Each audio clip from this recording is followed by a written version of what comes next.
नमस्कार, Aryan TV national में आपका स्वागत है और मैं हूं आपके साथ सुमन पाल। बुलेटिन की शुरुआत करते हैं बड़ी खबर के साथ। लखनऊ में मुख्यमंत्री योगी आदित्यनाथ ने वर्ष 2026 और 27 के विधानसभा बजट सत्र के संचालन को लेकर सर्वदलीय बैठक की अध्यक्षता की है और इस बैठक में सभी प्रमुख दलों के नेता शामिल हुए और बजट सत्र की रूपरेखा, समय सारणी और चर्चा के प्रमुख मुद्दों पर विचार विमर्श किया गया है। मुख्यमंत्री ने बैठक में सभी दलों से सहयोग का आग्रह किया ताकि सत्र का संचालन सुचारू और व्यवस्थित रहे और इसके साथ ही बैठक में बजट प्रक्रिया के नियमों और विधायी अनुशासन, राज्य के विकास और जनता से जुड़े मुद्दों पर प्रभावी चर्चा सुनिश्चित करने का भी जोर दिया गया है।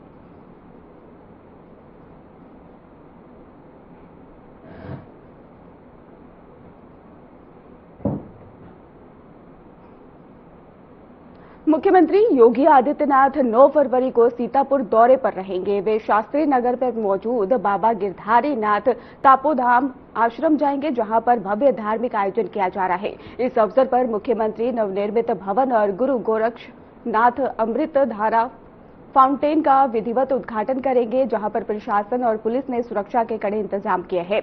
अधिकारियों की टीम लगातार कार्यक्रम स्थल का निरीक्षण कर व्यवस्थाओं को परख रही है। तो सीतापुर से आपको खबर बता रहे हैं, जहां पर आपको बता दें सीएम योगी आदित्यनाथ दौरे पर रहेंगे और इसके साथ ही मुख्यमंत्री योगी आदित्यनाथ 9 फरवरी को सीतापुर दौरे पर रहेंगे। वे शास्त्री नगर पर मौजूद बाबा गिरधारी नाथ तपोधाम आश्रम जाएंगे, जहां पर भव्य धार्मिक आयोजन किया जा रहा है और इसके साथ ही आपको जानकारी देते चले कि मुख्यमंत्री नवनिर्मित भवन और गुरु गोरक्षनाथ अमृत धारा फाउंटेन का भी विधिवत पूजा अर्चना यहां पर करने के लिए पहुंचेंगे। कल उत्तर प्रदेश के मुख्यमंत्री योगी आदित्यनाथ का सीतापुर प्रस्तावित दौरा है। अपने कार्यक्रम के दौरान मुख्यमंत्री शहर के शास्त्री नगर स्थित बाबा गिरधारी नाथ तपोधाम आश्रम पहुंचेंगे, जहां भव्य धार्मिक आयोजन किया जा रहा है। इस मौके पर मुख्यमंत्री गुरु गोरक्षनाथ अमृतधारा फाउंटेन और नवनिर्मित भवन का विधिवत लोकार्पण करेंगे। मुख्यमंत्री के आगमन को लेकर आश्रम परिसर में तैयारियां तेजी से अंतिम दौर पर है। जिला प्रशासन और पुलिस विभाग द्वारा सुरक्षा के कड़े इंतजाम किए जा रहे हैं। वहीं अधिकारी लगातार कार्यक्रम स्थल का निरीक्षण कर व्यवस्थाओं का जायजा ले रहे हैं। मुख्यमंत्री के इस दौरे को लेकर श्रद्धालु और स्थानीय लोगों में खासा उत्साह देखने को मिल रहा है। आर्यन टीवी नेशनल से मैं अनिल सिंह, सीतापुर।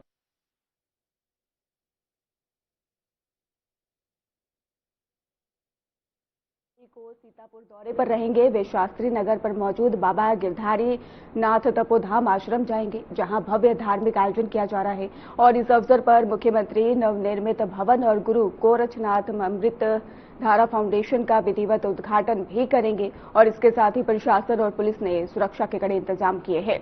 अधिकारियों की टीम लगातार कार्यक्रम स्थल का निरीक्षण कर व्यवस्थाओं को परख रही है और इसी खबर पर हमारे साथ अवनीश सिंह हमारे साथ जुड़ चुके हैं। अवनीश, सीएम योगी आदित्यनाथ का ये दौरा है, कितना खास माना जा रहा है? जी सुमन जी, आपको बता दें कल उत्तर प्रदेश के मुख्यमंत्री योगी आदित्यनाथ सीतापुर का दौरा प्रस्तावित है। अपने तय कार्यक्रम के तहत मुख्यमंत्री शहर के शास्त्री नगर स्थित बाबा गिरधारी नाथ तपोधाम आश्रम पहुंचेंगे, जहां वे भव्य धार्मिक आयोजन में शामिल होंगे। इस दौरान मुख्यमंत्री गुरु गोरक्षनाथ अमृत धारा फाउंटेन और नवनिर्मित भवन का विधिवत लोकार्पण करेंगे। मुख्यमंत्री का हेलीपैड दोपहर 2:05 पर राजकीय इंटर कॉलेज के हेलीपैड पर उतरेगा। यहां से उनका काफिला सड़क मार्ग से कैची पुल होते हुए तपोधाम आश्रम पहुंचेगा। बात करी जाए अगर मुख्यमंत्री की सुरक्षा व्यवस्था को लेकर, तो मुख्यमंत्री के दौरे को लेकर सुरक्षा व्यवस्था पुलिस प्रशासन द्वारा कड़ी कर दी गई है। वहीं लखनऊ रेंज के आईजी किरण यश स्वयं सीतापुर पहुंचकर तैयारियां और सुरक्षा इंतजामों का जायजा ले चुके हैं और अधिकारियों को पूरी तरह अलर्ट रहने के निर्देश भी दिए गए हैं। कार्यक्रम को देखते हुए जिलाधिकारी राजा गलपत आर ने शहर में धारा 163 लागू कर दी है। साथ ही सीतापुर को नो फाइन जोन घोषित कर दिया गया है, जिसके तहत ड्रोन, पतंग और गुब्बारे उड़ने पर पूरी तरह रोक लगा दी गई है। जिलाधिकारी और पुलिस अधीक्षक खुद व्यवस्थाओं की लगातार मॉनिटरिंग कर रहे हैं। यही यातायात व्यवस्था को सुचारू बनाने रखने के लिए रूट चार्ट तैयार कर लिया गया है, जिसे संभवतः आज रात लागू कर दिया जाएगा, ताकि आम लोगों को किसी भी तरह की परेशानियों का सामना न करना पड़े। बिल्कुल अवनीश, अगर देखा जाए तो इस प्रोग्राम में और भी कई दिग्गज आ सकते हैं, ऐसा कुछ अभी तक सामने आ पाया है? नहीं सुमन जी, अभी तो कुछ ऐसा कोई उनका वो प्रोटोकॉल वगैरह अभी नहीं आ पाया है, लेकिन लगातार जिलाधिकारी और पुलिस अधीक्षक यहाँ उनकी सुरक्षा व्यवस्था को लेकर मॉनिटरिंग कर रहे हैं। बिल्कुल अवनीश, सीसीटीवी कैमरों के जरिए निगरानी रखी जा रही है। किस तरीके से, अगर विस्तार से जानने की कोशिश करें सुरक्षा व्यवस्था को लेकर, तो किस तरीके के इंतजाम देखने को मिल रहे हैं? कि लगातार यहाँ पर पुलिस प्रशासन बिल्कुल अलर्ट है। चप्पे चप्पे पर पुलिस प्रशासन जो है निगरानी बनाए हुए है और प्रशासन हर एक घर पर पुलिस व्यवस्था लगातार खड़े कर रखे है, व्यवस्था बनाए रखे है और किसी भी बाहरी व्यक्ति को आने जाने से रोका जा रहा है। बिल्कुल अवनीश, ये भी जानना चाहेंगे कि बाबा गिरधारीनाथ तपोधाम आश्रम जाएंगे। इस आश्रम की अगर बात करें तो कितना खास माना जाता है ये आश्रम?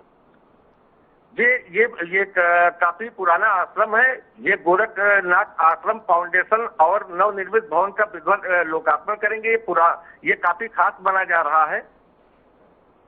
जी अवनीश, सुरक्षा के कड़े इंतजाम जिस तरीके से आपने बताया और आश्रम के बारे में आप जानकारी दे रहे हैं, वहीं पर अगर लोगों की बात करें तो लोगों में कितना उत्साह देखने को मिल रहा है? जी, लोगों का काफी उत्साह है और कई ऋषि मुनि और यहाँ पर बाहरी लोग यहाँ आ रहे हैं।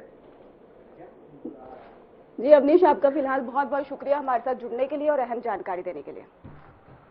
तो आपको बता दें, मुख्यमंत्री योगी आदित्यनाथ 9 फरवरी को सीतापुर दौरे पर रहेंगे। वे शास्त्री नगर में यहां पर पहुंचेंगे, जहां पर उद्घाटन भी करेंगे।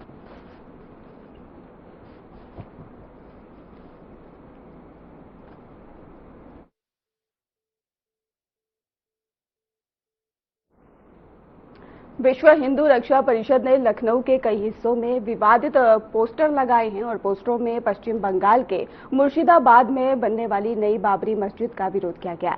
पोस्टरों में लिखा गया है कि हम आएंगे, बाबरी फिर से गिराएंगे, टोकेंगे तो कटेंगे। इसके साथ ही उन्होंने कहा कि मुगल आक्रांता के रूप में दिखाया गया है और मुख्यमंत्री ममता बनर्जी की फोटो भी इसमें शामिल है। पोस्टरों में 10 फरवरी को मुर्शिदाबाद में प्रदर्शन का ऐलान किया गया है और 11 फरवरी से मस्जिद निर्माण शुरू होगा। लखनऊ के 1090 चौराहा, अंबेडकर चौराहा, हजरतगंज समेत कई जगह पर पोस्टर लगाए गए हैं। तो लखनऊ में विवादित पोस्टर देखने को मिला है, जहां पर बाबरी मस्जिद पर विरोध जारी है। प्रदर्शन की तारीख भी घोषित हुई है।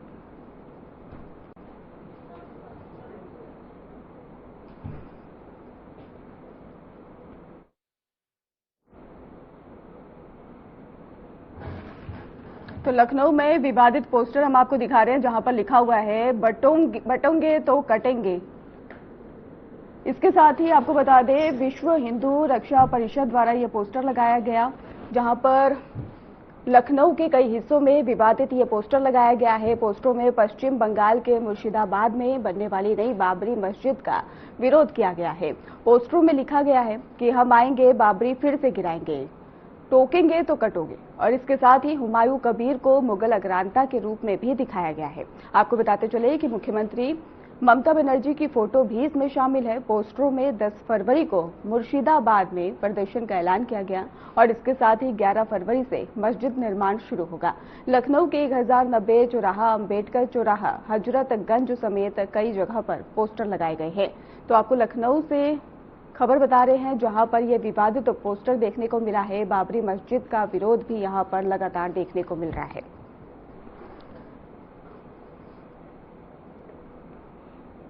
वाराणसी पुलिस ने कोडिन कफ सिरप के बड़े फर्जीवाड़े में अब तक की सबसे बड़ी कार्रवाई की है। आपको बता दें कि किंगपिंग शुभम जायसवाल और सिंडिकेट के कोर ग्रुप के 5 मुख्य सदस्य इसमें गिरफ्तार किए गए हैं और इसके साथ ही जानकारी सामने आई कि दिवेश जायसवाल और अमित जायसवाल समेत अन्य आरोपी वाराणसी मिर्जापुर सीमा से ही पकड़े गए हैं और सभी नेपाल भागने की फिराक में थे। पुलिस ने उनके कब्जे से ही विदेशी मुद्रा बरामद की और इसके साथ ही जांच में पता चला कि फर्जी इसमें फर्मों के जरिए लाखों कप सिरप का बांग्लादेश में डिलीवरी कर करोड़ों रुपए भी कमाए जा रहे थे। तो वाराणसी से आपको खबर बता रहे हैं, जहां पर कोडिन कप सिरप का ये फर्जीवाड़े का मामला सामने आया है। 6 आरोपी यहां पर इसमें गिरफ्तार किए गए हैं। क्रॉस बॉर्डर तस्करी का पूरा खुलासा कर दिया गया है। फिलहाल आपको बता दें कि पुलिस की कार्रवाई में आरोपी जो है वो 6 आरोपी इसमें से गिरफ्तार किए गए हैं। कोडिन कप सिरप को लेकर फिर से एक नया खुलासा देखने को मिला है।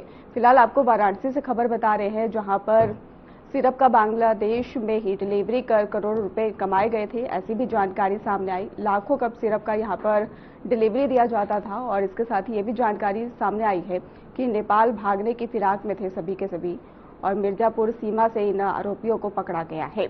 और आपको बताते चले कि इसमें दिवेश और अमित जायसवाल समेत अन्य आरोपी वाराणसी मिर्जापुर सीमा से ये गिरफ्तार किए गए हैं। पुलिस की सख्ती के बाद इन्हें गिरफ्तार किया गया है।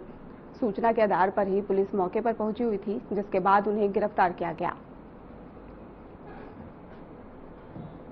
ये जो कोडिन कफ सिरप संबंधित यहाँ पे अभियोग कोतवाली थाना में पंजीकृत कराया गया था ड्रग इंस्पेक्टर के द्वारा।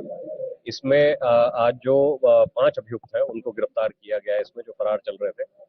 और ये जो है 5 लोग जो शुभम जायसवाल था उसके कोर ग्रुप के ये साथी थे। इनके द्वारा पूर्णतः इसका सहयोग करते हुए इस फर्जीवाड़े को इनके द्वारा उसका फायदा उठाया जा रहा था। ये जो 5 अभियुक्त हैं इनका नाम अमित जायसवाल जो श्री हरि फार्मा के प्रोपराइटर हैं, दिवेश जायसवाल डीएसए फार्मा, अभिनव यादव खाटू फार्मा, घनश्याम मौर्य श्रीराम फार्मा, अंकुश सिंह महाकाल मेडिकल स्टोर। इनके द्वारा कई लाख बोतलों का जो फर्जीवाड़ा था शैली ट्रेडर्स के साथ मिलकर के किया गया है और लगभग 50 करोड़ से अधिक का इन्होंने शुभम के साथ व्यापार किया है और इसको पूरा डाइवर्जन करते हुए करोड़ों का इन्होंने मुनाफा कमाया है। इसमें जो इनकी फर्म्स थी वो रांची से अपना बिल जनरेट करवा करके ऑन पेपर फर्जी ईवे बिल दिखा करके ये इसका ट्रांसपोर्ट दिखाते थे और इसका बिक्री दिखाते थे, जबकि शैली से कभी भी बनारस में कोई भी तरीके की शीशियां यहाँ पे नहीं आई हैं। और ये जो शीशियां थी पूरी तरह डाइवर्ट करके इनकी कालाबाजारी करके प्रॉफिट इनके द्वारा कमाया गया है। अंबेडकर नगर, बस्ती, गोरखपुर और राजस्थान के झुंझुनू के लोग सऊदी अरब के अबहा शहर से घर लौट आए हैं। कुल बताया जा रहा है 161 भारतीय फंसे थे, जिसमें से कुल 24 माह से फंसे हुए थे। उन्हें 6 महीने का वीजा अलीसार कंपनी ने दिया था। फंसे होने के दौरान उन्होंने वीडियो जारी कर सरकार से मदद की गुहार लगाई। इसके बाद कंपनी ने सरकार से संपर्क किया और भारतीयों को सुरक्षित घर भेजने का इंतजाम किया। मुंबई एयरपोर्ट पर लौटने पर उन्होंने तिरंगा लहराया और भारत माता की जय के नारे भी लगाए हैं। सभी 10 फरवरी तक अपने अपने घर पहुंच जाएंगे। तो आपको बता दें 161 भारतीय सऊदी अरब से लौटे हैं, जिसके बाद खुशी का माहौल तस्वीरों के जरिए आप साफ तौर पर देख सकते हैं, जहां पर उनका जोरदार स्वागत किया गया और भारत माता की जय के नारे भी लगाए गए हैं। अंबेडकर नगर, बस्ती, गोरखपुर और राजस्थान के झुंझुनू के लोग हैं सऊदी अरब के अबहा शहर से घर लौट आए हैं। कुल 161 भारतीय फंसे थे और जिनमें से कुल 24 माह से फंसे हुए थे। बताते चले आपको कि 6 महीने का वीजा अलीसार कंपनी ने दिया था। फंसे होने के दौरान ही उन्होंने वीडियो जारी कर सरकार से मदद की गुहार लगाई थी और इसके बाद ही कंपनी ने सरकार से संपर्क किया और भारतीयों को ही सुरक्षित घर भेजने का इंतजाम किया गया। मुंबई एयरपोर्ट पर लौटने पर उन्होंने तिरंगा लहराया और भारत माता की जय के नारे लगाए हैं और सभी 10 फरवरी तक अपने अपने घर भी पहुंच जाएंगे। लोगों पर चेहरे पर जो खुशी है वो साफ तौर पर देखने को मिली है। तो मुंबई एयरपोर्ट पर यह तिरंगा फहराया गया, भारत माता की जय के नारे लगाए गए। 161 भारतीय सऊदी अरब से लौटने के बाद उनकी मुस्कुराहट तस्वीरों के जरिए आप चेहरे पर साफ तौर पर देख सकते हैं।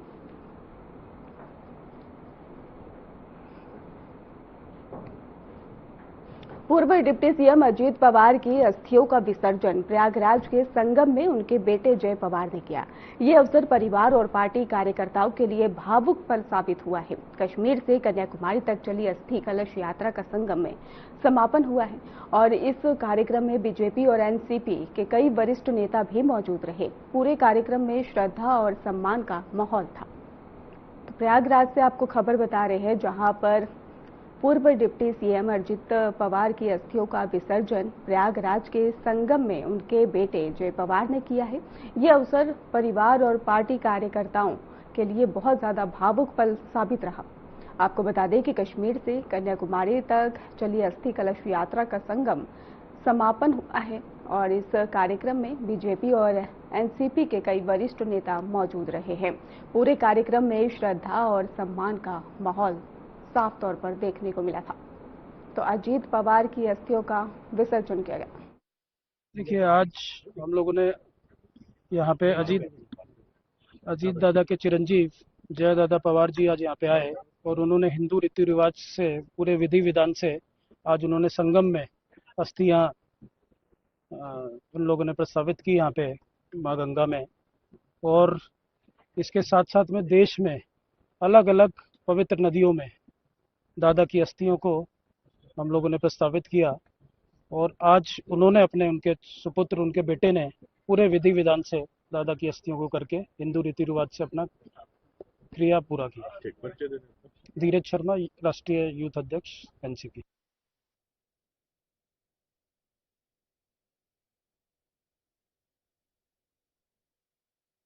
कुशीनगर में एक तेज रफ्तार कार हादसे का शिकार हो गई। कार में सवार 6 लोगों की बताया जा रहा है 3 युवकों की इसमें मौत हो गई और ये सभी हाटा नगर पालिका के निवासी बताए जा रहे थे। और इसके साथ ही हादसा रॉयल मैरिज हॉल में ही ये पास घटना हुई है, जब कार ने हाईवे पर खड़े ट्रेलर को ही पीछे से टक्कर मार दी। बाकी 3 लोग गंभीर रूप से घायल हो गए, उनका इलाज मेडिकल कॉलेज में किया जा रहा है।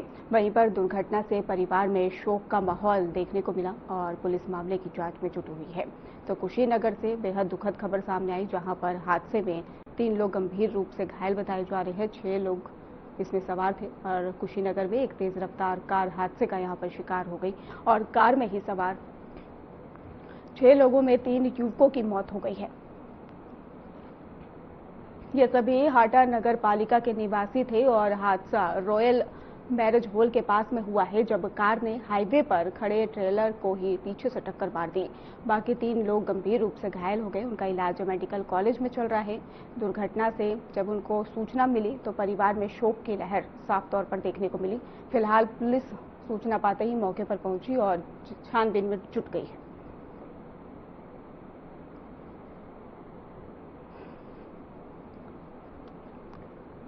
लखीमपुर खीरी के धोरहा क्षेत्र में बसंतापुर के पास में एक ऑटो अनियंत्रित होकर पलट गया और हादसे में ऑटो में सवार 3 बच्चों और चालक की मौके पर ही मौत हो गई। 5 अन्य लोग गंभीर रूप से घायल हो गए हैं। सभी लोग रात करीब 1 बजे ही एक पार्टी से लौट रहे थे और घायलों को स्थानीय अस्पताल में भर्ती कराया गया है। बाद में गंभीर स्थिति को देखते हुए जिला अस्पताल रेफर किया गया है। पुलिस ने मृतकों के शव पोस्टमार्टम के लिए भेजे हैं और हादसे की जांच भी शुरू कर दी गई है। तो लखीमपुर खीरी से आपको खबर बता रहे हैं, जहां पर दोरहा क्षेत्र में बसंतापुर के पास में एक ऑटो अनियंत्रित होकर पलट गया और हादसे में ऑटो में सवार 3 बच्चों और चालक की मौत हो गई है। 5 अन्य लोग गंभीर रूप से घायल बताए जा रहे हैं।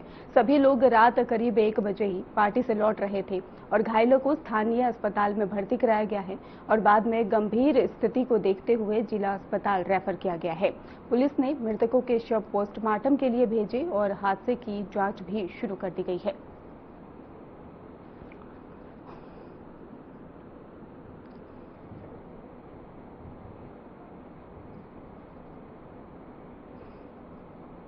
नोएडा के एक सेक्टर 144 में एक निर्माणाधीन बिल्डिंग की शटरिंग अचानक से ही भरभराकर गिर गई और हादसे के समय में साइट पर काम कर रहे 3 मजदूर मलबे में दब गए हैं। पुलिस ने तुरंत ही उन्हें अस्पताल पहुंचाया, लेकिन डॉक्टर ने उपचार के दौरान 2 मजदूरों को मृत घोषित कर दिया है।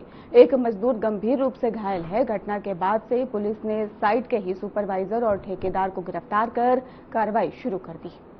तो नोएडा से आपको खबर बता रहे हैं, जहां पर घटना घटित हो गई। एक सेक्टर 144 में एक निर्माणाधीन बिल्डिंग की शटरिंग अचानक से भरभराकर गिर पड़ी और हादसे के समय में साइट पर काम कर रहे 3 मजदूर मलबे में दब गए और पुलिस ने तुरंत ही उन्हें अस्पताल पहुंचाया, लेकिन डॉक्टरों ने उपचार के दौरान 2 मजदूरों को मृत भी घोषित कर दिया।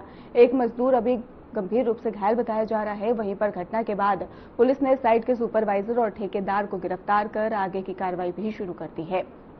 तो नोएडा से हादसे की खबर सामने आई है। 2 मजदूरों की मौत हो गई है। एक मजदूर घायल बताया जा रहा है, जिला अस्पताल में भर्ती कराया गया है। फिलहाल घायल मजदूर का इलाज जारी है।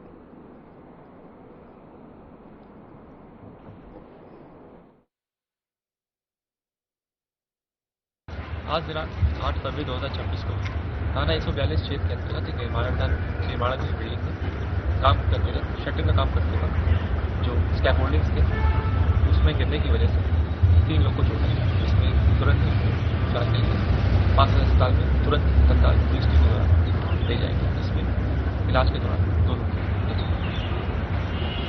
संदर्भ में 2 लोग पुलिस ने पूछताछ हिरासत में लिया गया है। कोई लॉ एंड ऑर्डर की समस्या नहीं, अनविधिक कार्य कुछ नहीं।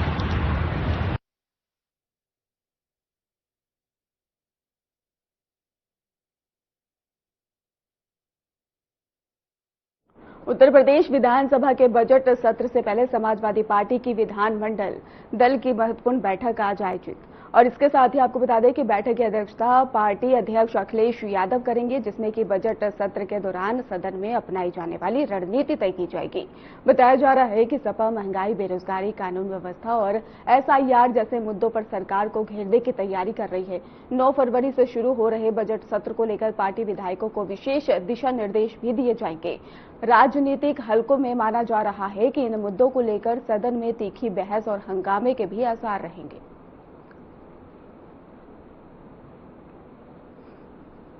तो आपको बता दें कि 9 फरवरी में शुरू हो रहे बजट को लेकर अहम बैठक, तो अखिलेश यादव करेंगे अध्यक्षता, ये जानकारी सामने आई है। उत्तर प्रदेश विधानसभा के बजट सत्र से पहले समाजवादी पार्टी की विधानमंडल दल की महत्वपूर्ण बैठक आज आयोजित की जाएगी, जिसमें कि बैठक की अध्यक्षता पार्टी अध्यक्ष अखिलेश यादव करेंगे, जिसमें बजट सत्र के दौरान सदन में अपनाई जाने वाली रणनीति तय की जाएगी। ये भी जानकारी सामने आई है कि SIR मुद्दा भी इसमें उठाया जा सकता है और विधायकों को विशेष दिशा निर्देश भी दिए जाएंगे। राजनीतिक हलकों में माना जा रहा है कि इन मुद्दों को लेकर सदन में तीखी बहस और हंगामे के भी आसार रहेंगे।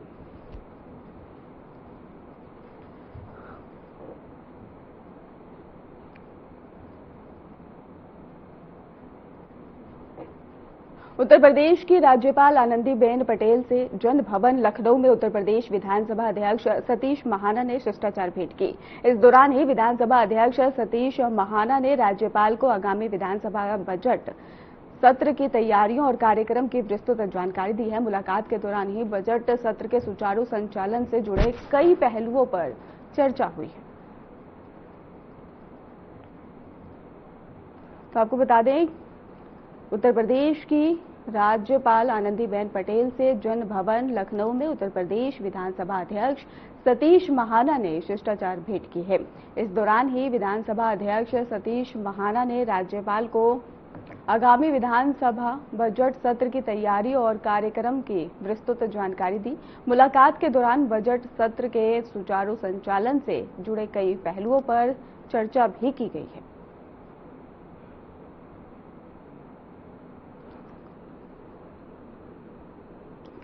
उत्तर प्रदेश की राज्यपाल आनंदीबेन पटेल से जन भवन लखनऊ में उत्तर प्रदेश विधानसभा अध्यक्ष सतीश महाना ने शिष्टाचार भेंट की।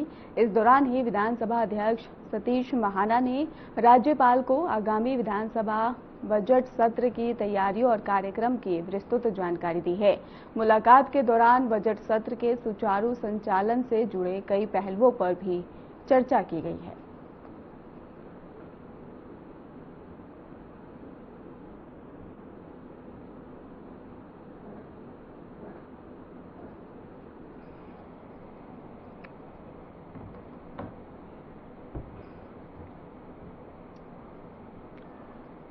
रामपुर के बिलासपुर में शिव शक्ति हिंदू सम्मेलन का भव्य आयोजन किया गया है, जिसमें कि आचार्य प्रमोद कृष्णन मुख्य अतिथि के रूप में शामिल हुए। कार्यक्रम में सम्मेलन के कार्यकर्ताओं ने उनका फूल मालाओं से स्वागत किया है। मंच से संबंधित बता दें आपको कि उन्होंने संबोधन करते हुए आचार्य प्रमोद कृष्णन से समाज में एकता पर जोर देते हुए कहा है कि जातियों और वर्गों में बंटने से समाज कमजोर होता है और सभी को एकजुट होकर सनातन परंपरा की मजबूती के लिए कार्य करना चाहिए। उन्होंने ये भी कहा है कि कई समुदायों को अलग अलग करने की कोशिशों से समाज में विभाजन पैदा होता है, इसलिए सभी को एकजुट रहने की आवश्यकता है। सम्मेलन में बड़ी संख्या में लोग मौजूद रहे और सामाजिक एकता, धार्मिक परंपराओं और सांस्कृतिक मूल्य को मजबूत करने पर भी जोर दिया गया।